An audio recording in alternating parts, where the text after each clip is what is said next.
The 2026 women's college volleyball season starts today, and I could not be more excited. We have returning superstars, major transfers, and several programs one great season away from changing their history. So, before the first serve goes up, here is my official preseason top 10, based on talent, roster balance, and what I believe each team can become by December. And yes, there is one major team missing: Wisconsin! Leaving Wisconsin out feels wrong. Charlie Furbringer returns at setter, and the recruiting class is excellent. But Mimi Collier and Carter Booth are enormous losses, and Wisconsin brought in 11 newcomers. The Badgers could make me look stupid by October, but entering the season, I trust these 10 teams more. At number 10, I have the defending national champions, Texas A&M. Respect has to be given to the champs. Jamie Morrison built a team that improved when the pressure increased, and championship confidence matters. The Aggies returned Kendall Stowers, the most outstanding player of the NCAA tournament, after she recorded 385 kills. They also added Natalie Ring, who had 497 kills last season, along with setter Lily Nicholson, and more help in the middle. But the losses cannot be ignored. Logan Lednicki is gone. Maddie Walk is gone after leading the country in assists per set. Ifeanyi Okpala, Morgan Perkins, and Ava Underwood are gone too. That is an enormous amount of production, experience, and leadership leaving at once. Texas A&M has enough talent to remain one of the best teams in the SEC. I just need to see whether this new group can recreate championship chemistry before I move them higher. At number 9, I have Louisville. Louisville has reached the point where being very good feels automatic. The Cardinals return 11 letter winners and 6 regular starters. Blackshear had 336 kills and 123 blocks as the ACC Freshman of the Year. Cabello finished with 1,271 assists. Schrand had 489 digs, and Sherman recorded 174 blocks. Brooke Bultema also arrives from Kentucky to reinforce the middle. So why only 9th? Because the ACC is brutal now. Pitt is loaded. Stanford is loaded. SMU is rising. I trust Louisville's floor, balance, and coaching, but I am less certain that it has the match-breaking superstar possessed by the teams above it. In this top 10, being balanced is not always the same thing as being terrifying. At number 8, I have SMU.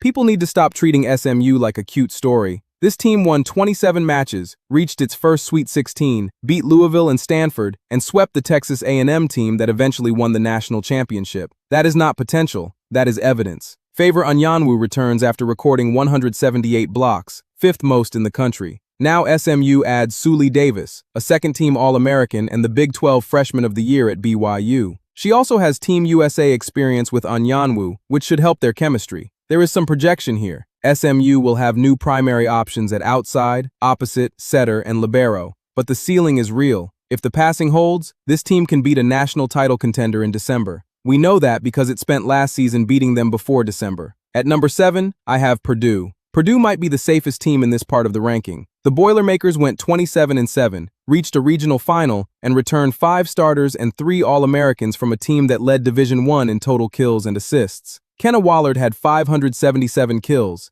Taylor Anderson led the country with 1,420 assists. Grace Heaney and libero Ryan McAleer return, while Georgia Tech transfer Lamine Mambu adds another offensive option. The biggest question is replacing Akasha Anderson as the second outside and as a passer. But when a team returns its setter, leading scorer, libero, and most of an Elite 8 rotation, I am not going to invent reasons to doubt it. Purdue may not have the flashiest roster in the top 10. It might have one of the most functional. At number 6, I have Stanford. Stanford went 29-5, shared the ACC title, and reached the Sweet 16. The major loss is Elia Rubin, the 6th rotation outside who could rescue a broken play. But almost everything else is here. 5 all-region selections return, including Logan Parks, Lizzie Andrew, Julia Blyashov, Jordan Harvey, and Erica Sayer. The young core is why I remain so high on Stanford. Parks was the Pacific Region Freshman of the Year. Andrew hit .447, while Sayer and libero Spencer Etzler earned major conference recognition as freshmen. The question is who becomes the alpha on the left pin. If Blyashov, Ipar Kurt, or another hitter becomes Stanford's late-set solution, this ranking could be too low. The floor is top 10. The ceiling is another Final Four. At number 5, I have Kentucky. Let me be clear. Kentucky is extremely good. Brooklyn DeLay is a first-team All-American. Cassie O'Brien was the National Freshman of the Year. Molly Tuazo is one of the country's best liberos. And Morgan Gerda arrives after recording 497 kills. This is a national title roster. What I do not buy is Kentucky being an automatic number 2 or number 3 team, because the loss of Ava Hudson is being dramatically understated. Hudson gets more kills than Tommy Egan, won SEC Player of the Year, and became a National Player of the Year finalist. More importantly, she was a proven 6-rotation player who passed, defended, handled bad sets, and still scored when everybody knew where the ball was going. Garrett is an excellent addition, but replacing kill totals is not the same as replacing complete value. Kentucky has enough talent to solve that problem. I simply want to see the solution before placing it above my 4 Final Four teams.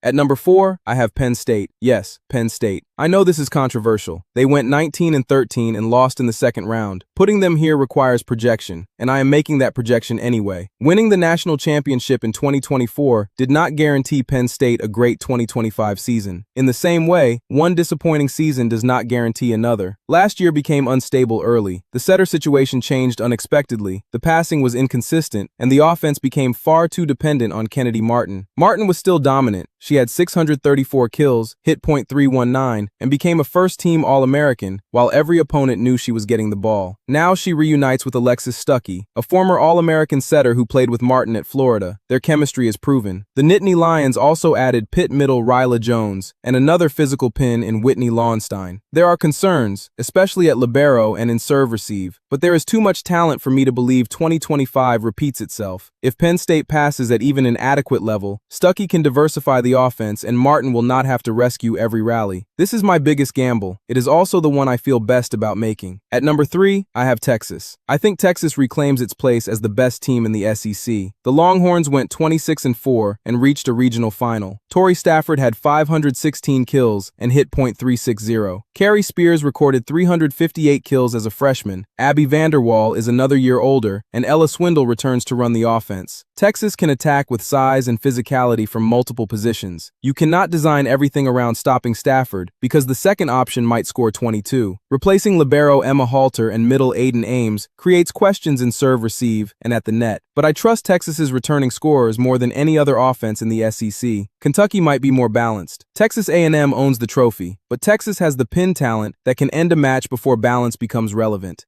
At number 2, I have Pitt. This team is scary. Pitt has reached 5 consecutive Final Fours. That changes the standard. At some point, reaching the final weekend stops being the destination. This is Pitt's golden opportunity to finish the job. Olivia Babcock is the 2-time defending National Player of the Year, a 3-time first-team All-American, and the type of player who can destroy a tournament match by herself. Now she has more help. Izzy Stark joins Pitt after winning National Freshman of the Year and earning second-team All-American honors in 2024. Pairing the country's best attacker with a setter this talented could change Pitt's championship ceiling. Pitt must replace Bree Kelly and Brooke Mosher, but the opportunity is obvious. The Panthers have arguably the best player in the sport and may finally have the setter who unlocks everybody around her. If not now, when? At number 1, I have Nebraska. This is the easiest placement on the list. Nebraska has the deepest roster in the country. Bergen Riley, Harper Murray, and Andy Jackson return as 3 first-team All-Americans, surrounded by a bench that would make several ranked teams jealous. Rebecca Alec and Taylor Landfair are significant losses, but Nebraska is built to absorb them. Mania Ogbechi hit .529 in limited action last season, and then recorded 13 blocks in the red-white scrimmage. So the question is not whether Nebraska will dominate the regular season. We have seen that movie. In 2023, Nebraska lost in the national championship match. In 2024, it lost in the semifinal. Last year, the Huskers started 33-0 and still fell in the regional final. 3 different seasons, the same painful question. When will the regular season dominance become a national championship? Nebraska keeps playing its worst match at the worst possible time. That sounds harsh, but the standard in Lincoln is not to be the best team from August through November. It is to be the best team on the final night in December. I usually hate calling a college team championship or bust. Nebraska is my one exception. The talent, experience, and depth are all there. There is no roster excuse available. Nebraska is number 1 because nobody else has as many ways to win. If this group does not win the national championship, the question will not be whether it was talented enough. It will be how the most talented team in the country let another opportunity disappear. So that is my preseason top 10. Wisconsin is my honorable mention, and the team most likely to make this list look bad quickly. And we will start getting answers immediately, with matchups including Texas A&M against Louisville and SMU, Wisconsin against Kentucky, and Pitt against Kentucky. Now I want to hear yours. Is Penn State at number 4 a smart projection, or have I completely lost my mind? Am I underrating Kentucky? And is leaving Wisconsin outside the top 10 indefensible? Let me know your top 10 in the comments. Thanks for watching, enjoy opening weekend, and I will see you in the next one.